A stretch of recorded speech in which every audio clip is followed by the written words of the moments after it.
The clouds above Ponyville were thicker than burnt oatmeal, and about as appealing. Rain fell in sheets as a hallowing glare rushed through the little town, looking for unhooked shutters to batter about. It was only a very determined or a very stupid pony who would venture out into such awful weather. Bonbon stepped through the front of her hooves at the sound of groaning. She paused in the dripping welcome mat. After a moment, the groaning sounded again, louder this time, so no pony could miss it. Rolling her eyes, she took a moment to wipe her hooves and shed her raincoat into the plastic sheeting she had put down before she left. No pony could ever accuse her of being unprepared. She picked up one of the towels and left it on the hooks, and vigorously rubbed her face. Her raincoat had protected most of her mane, though her bangs were plastered on her forehead and lower legs splattered with mud. The groaning came a third time, even louder than the more melodramatic. I hear you, she muttered, wrapping the towel in a loose turban around her sopping tail, and went into her living room. Are you dead yet? The bundle on the couch whimpered. I'm dying. You're not dying, Bonbon said bluntly. I am. I can't breathe. My chest hurts, my joints are all achy, and my throat feels a lot like sandpaper. I'll never be able to eat, even the food starts to taste right again. I have suffocated in my own mucus before I ever get the chance. The words came out muffled, owing the layers of blanket, but even though the fabric, their nasty quality was noticeable. Bonbon sighed. You have a cold, Lyra. Not bubonic plague. The bundle shuffled and rumpled, her head poked out. Lyra glared monotonously at her. Although Bonbon noted that she didn't look as washed out as earlier, her mint green coat was still disheveled from the 2 nights of tossing and turning on the sofa. But her eyes flashed, and the little burst of blood vessels had prepared them were nearly gone. You're heartless. I'm letting you stay on my couch, Bonbon pointed out. I hardly call that heartless. Well, since I got sick coming over to visit you, at the least you could do was not send me home to die of pneumonia. Bonbon sighed. She had indeed invited Lyra over, but never credited her with the intelligence to listen to the Pegasi weather forecast. You were the one who decided to walk in the rainstorm, a scheduled rainstorm no less, without any kind of outerwear on. It was your own fault. Lyra sniffed. Some friend you are. Don't give me that. The only reason you came over was because you knew I was making flirtiness and you wanted to eat them. Bonbon didn't harbor delusions, as she was made anything as nice in Sugar Cube Corner's stock. However, her family had passed down recipes from generation to generation, especially after moving to Equestria 2 generations ago. Out of all the bits of paper Bonbon had carefully gathered together and copied them into the expensive notebook, nothing compared her Nonna Calicotela's fortlines. Lyra was always telling her she could make her some time for Miss Cake to try, but Bonbon refused any time. She wasn't interested in honing in on the cake's business. She just liked making its sweet things for those that cared about to eat. Nana did live a very dictat, and that love that lay at the bottom of the mixing bowl, and life tasted better when sprinkled with sugar. Bonbon believed her, although Lyra continued to convince her that fame and fortune can be hers if only she would make the effort. And I've suffered for it, Lyra protested. She flopped back as one of the hoofs against her forehead. I'm in agony. No, you're not. Bonbon reached into the saddlebag, as she had been wearing under her raincoat. It was damp, but she had to keep her cargo from being rain-soaked. She tugged it free with some difficulty and held it out with a curt, Here. Lyra accepted the proffered item warily. She had to hold out both hooves and let out a little woof of air as its weight. What is it? Don't be suspicious. The last time you gave me a gift was medicine. Really icky tasting medicine. Lyra frowned. Really icky tasting medicine that only totally made me nearly throw up. Really icky medicine that you told me was sweetened with honey, but it didn't taste like honey. I get the point, Bonbon cut in, a little sharply. She pointed at the paper bag. It was covered with the frizz of confetti and twisting streamers of pink, yellow, and green. Open it. Instead of complying, Lyra looked at the bag itself. Is this from the toy store? Mm-hmm. But you hate the toy store. You never want to go in there with me. You always claim it makes you look foolish, which is total pony feathers, because I go there all the time, and I don't look foolish. Bonbon didn't comment on that one. And you didn't like Tularula either. Why would you voluntarily go to her store? Lyra wiped her nose at the back with one hoof. Bonbon reflectively reached for the box of tissues that was on the floor next to the couch. Equally reflexively, Lyra took one without her taking her gaze from the paper bag. Wait a second, what day is it today? Thursday? Lyra squeaked. Then this is... Bonbon watched as a tiny smile as Lyra forewent suspicion tore the bag open. It is! She cried in delight. From the new batch. These only came in this morning. I know, Tularula told me. She also wanted to know why Bonbon of all ponies would be buying so many.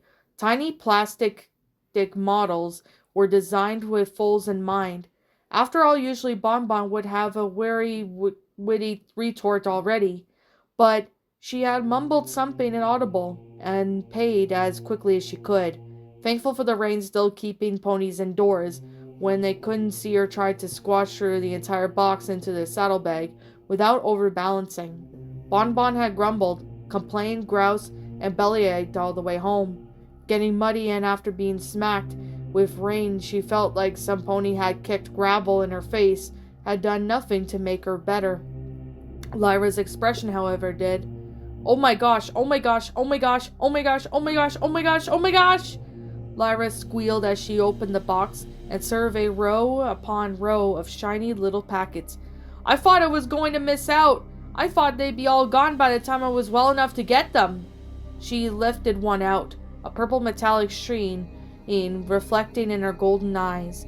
Anyone would be forgiven to think that she just stumbled upon the meaning of life. Such was her rapture. 7th generation blind bags. Ooh! She used her teeth. She ripped open the packet and allowed the tiny figurine inside to fall into her upturned hoof. Bonbon never pretended to understand Lyra's satisfaction with these toys. Then again, she didn't understand her refusal to go to the Canterlot convenience store. After high school, Lyra was a talented musician, and her magic allowing her to play instruments an Earth pony like Bonbon could only dream about. Many times Bonbon had invited her over, ostensibly to try out some of the new confection. Just because she wanted to hear her play, it warmed her even on the coldest, wettest, nastiest days to have medicine winding through her neat little house, and Lyra played the most beautiful music. Once during a school trip in Canterlot, Bonbon had heard a quartet of ponies, dressed in tuxedos, playing for an audience of upper-class ponies who all stamped their hooves politely. It had been pretty, but it hadn't made her stop still to listen. The way to Lyra's playing could. Everyone had thought Lyra would jump at the chance of joining the premiere here at Canterlot Academy for upcoming musicians.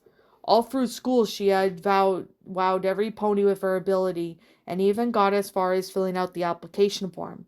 Yet she had bucked trends at the final furlong by staying put in Ponyville, where her talents went largely unnoticed. Sometimes she tried to equate her decision with Bonbon's refusal to show her baking to Mr. and Mrs. Cake, but Bonbon had always called pony feathers on that argument. She knew that it was just an amateur with a good cookbook. Lyra had actual talent. Oh my gosh! Lyra cried. It's Barbie! Is it? Bonbon echoed. And she's in her doctor's outfit. Lyra held up the figurine out to her and showed her, and then hugged it in her own chest in glee. Look at her little stethoscope. It's so cute. It's just plastic, Lyra. She is not just plastic, Lyra shot back. She placed the figurine down beside her and reached for another. One ripping noise later, she was squealing with fresh delight. It's Cindy! And she's in her ballet tutu. Oh my gosh, I thought the manufacturer said they discontinued all the Cindy models. Another packet bit the dust. Oh my gosh! Lyra spoke up with the emphasis of someone giving a keynote speech to the room full of members of the board. Do you know who this is? Bonbon regarded the little hairless monkey thing.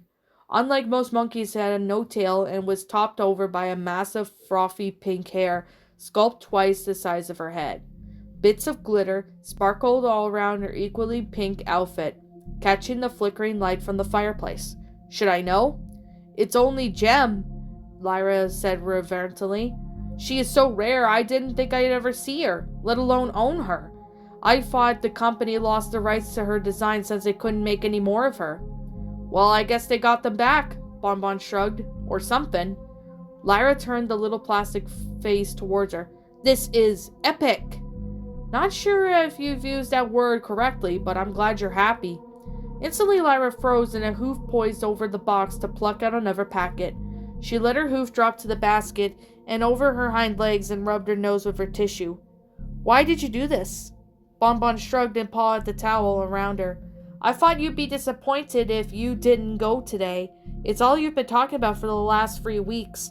But after all, no way you are healthy enough to go out in that rain. Yeah, but you hate anything to do with Pretty Pearson. Bonbon studiously avoided Lyra's eye. I don't hate it. I just don't understand why you're obsessed with it. I'm not obsessed. Lyra winced as she, too, thought of all the lines carefully arranged figurines on her shelves at home.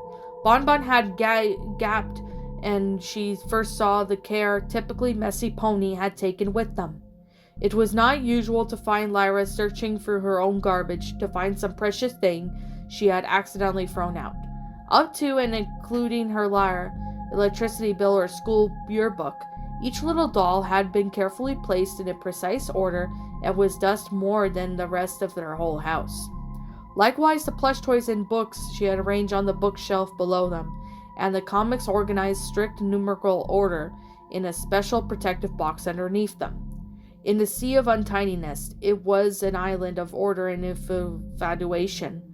Okay, maybe I'm especially invested, but that's not an obsession. What was the word you used to describe yourself the other day? Bonbon pulled off the towel with the Fox Nono's challenge. When we're talking with Pinkie Pie? Lyra brushed. Honey? It was promenade between human and pony that made Bonbon scratch her head, wondering a little at the state of mind of any pony would not only invent that, but use it proudly in public. Anything that made Pinkie Pie shriek in much delight could not be a good thing. Yet despite this, Bonbon had gone out to the rain to buy up the entire box of little plastic toys. She was an idiot motivated by guilt. It was the only explanation. If she had gotten nostalgic over Nana's recipe and invited Lyra over to play when the Pegasi had scheduled downpour, Lyra could have gone and bought the little people herself. Yes, that was it. Lyra turned to the Cindy figurine over her hooves and inspected it for flaws. This was really kind of you, Bonbon. Meh. Bonbon scrubbed the base of her tail with her towel and folded up. I have to go put this in the laundry basket. She tried to beat a hasty retreat, but Lyra stopped her. Hey, Bonbon. Yes? Do you want to play with your grandmother's song? Nona Cochoda used the same song every night when Bonbon was a filly. A lullaby from the faraway country where she had grown up. Bonbon had never learned the words, which she had regretted after Nona died in her last year of high school and took the language with her. Bonbon's mother wanted to be fully equestrian, but not tied down the way of the old country that she had actively refused to teach it on to Bonbon when asked. That was when added to Bonbon's grief and nearly derailed her final year completely. She could now remember was the tune, and she frequently hummed as she went about her daily chores. The grief had never gone away, but Nana lived with her heart with that lullaby with the scraps of spidery writing now, stored in scrapbooks upstairs. Bonbon turned back to Lyra, who looked embarrassed but hopeful. "Sure," she said softly, handing the towel off the doorknob, and she walked over to the meaning easy chair, curled up and her chin resting on the side. "Go on." Lyra's horn glowed for a moment, as she definitely getting better. Like all unicorns when she got sick, her magic went haywire or failed to altogether. Now, however, Lyra floated smoothly out of the saddlebag and propped it against the wall and hovered in front of her. She concentrated for a moment and closed her eyes, and the strings vibrated as they were plucked by an invisible force. It was a complex and a beautiful rendition of the old and simple tune, as if one plastic people had come to life, grown pony-sized, and was using her fingers to play. Bonbon's heart twitched. It wasn't sure if it was because of Nona's song, or because Lyra was playing, or something else entirely. Whatever the reason, ears pricked at the back of her eyes, and she hastily closed her eyes so she could listen without worrying about failing. Since she had her eyes closed, she completely missed it when Lyra opened hers and stared across the living room at her. She also missed the little smile that curved on Lyra's mouth, a private tender thing not to be seen by any pony. There was a reason Lyra had not joined the conservatoire after high school. As the rain continued to fall, music had filled up the little house, and two small ponies knees in it smiled to themselves. What's up, my pretties? It's the Lion Queen here. I want to appreciate you all for tuning into this video, and I do appreciate you guys supporting my video by giving this video likes and stuff. If you really enjoyed this video, be sure to leave a like, comment and subscribe if you're new, ring the bell for notifications to when I upload so that way you guys will get updated for whenever I upload. If you want to follow me on Twitter or DeviantArt, feel free to leave a follow on those if you are interested in following me on those socials. If you want to support my backup channel, known as Miss Dark Shigo, feel free to subscribe to it, as a link to that will also be in the About page section. And with that being said, and that being the case, thank you so much for watching, my pretties, and as always, stay pretty.